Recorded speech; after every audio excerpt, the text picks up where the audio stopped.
इसलिए आवश्यक है कि राम मंदिर बन के जानते क्या संदेश देगा। दुनिया का इतिहास भरा पड़ा है कि भाई भाई की गर्दन काट के गद्दी पे बैठा, बेटा बाप को मार के गद्दी पे बैठा। यह दुनिया को एक संदेश देगा कि एक ऐसा भी महापुरुष है, एक ऐसे भी भगवान है, एक ऐसी महान संस्कृति है जहां पिता के एक वचन के लिए संपूर्ण राज्य छोड़कर बेटा जंगल में चला जाता है। जहां जिसको राज मिलने वाला होता है वो खड़ाऊ रख के शासन करने लगता है, दूसरा भाई जंगल में चला जाता है। यह संदेश देगा। और दूसरा संदेश जानते क्या देगा?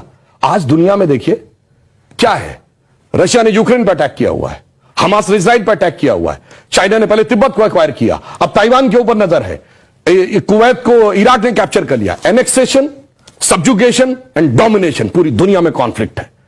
भगवान राम ने क्या संदेश दिया? जब लंका को जीता, क्या एनेक्सेशन किया, अपने राज्य में लाया? नहीं। उसका सब्जुगेशन किया, कोई अपना डिप्यूटी अपॉइंट किया? नहीं। उसका कोई डोमिनेशन किया कि कोई उससे ट्रीटी रिक्वायर? नहीं। कहा भाई अपने अपने धर्म का पालन करो, बस हम इतने ही में करते हैं। तो पूरी दुनिया को जियो पॉलिटिकल संदेश अगर कोई देगा तो वो ये देंगे। और मैं एक बात और कहना चाहता हूं, जो आपने कहा राम शब्द का अर्थ जानते क्या है? रम धातु से बना है। जैसे आपने हिंदी में और संस्कृत में शब्द सुना होगा रमणीक स्थान, रमता जोगी, यानी जिसमें चीज सेटल हो। राम शब्द का संस्कृत में अर्थ है रमन्ते इति रामः, अर्थात वह एलिमेंट जिसमें संपूर्ण संसार सेटल्ड है। और वो एलिमेंट का संघर्ष किससे है? दशानन से, 10 मुख वाले रावण से, उसकी 10 इंद्रियों की बहिर्मुखी पिपासा से। और राम उत्पन्न कैसे होंगे? राम के पिता क्या नाम है? दशरथ।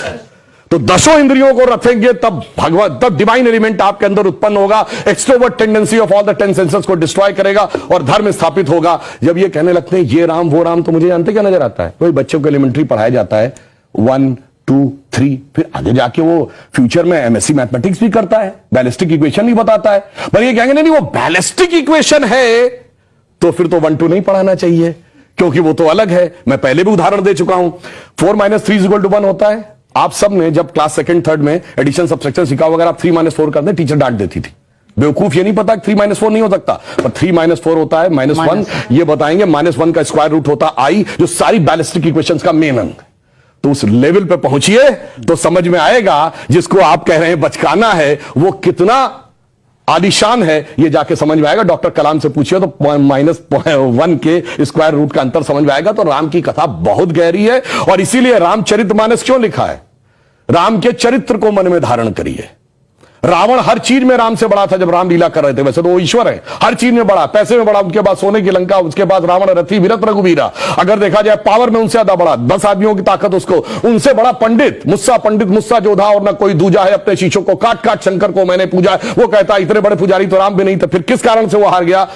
चरित्र में राम बड़े थे। इसीलिए तुलसी ने कहा रामचरितमानस। और चरित्र की याद दिलाएगा यह मंदिर, जो सिर्फ भारत के लिए नहीं पूरी मानवता के लिए श्रेष्ठतम मानवीय मूल्यों का प्रतीक होगा। इसलिए 21वीं सदी का महान भारत बगैर राम मंदिर के संभव नहीं था। इसीलिए अमृत काल के उषा काल में राम मंदिर उभर के सामने आ रहा है।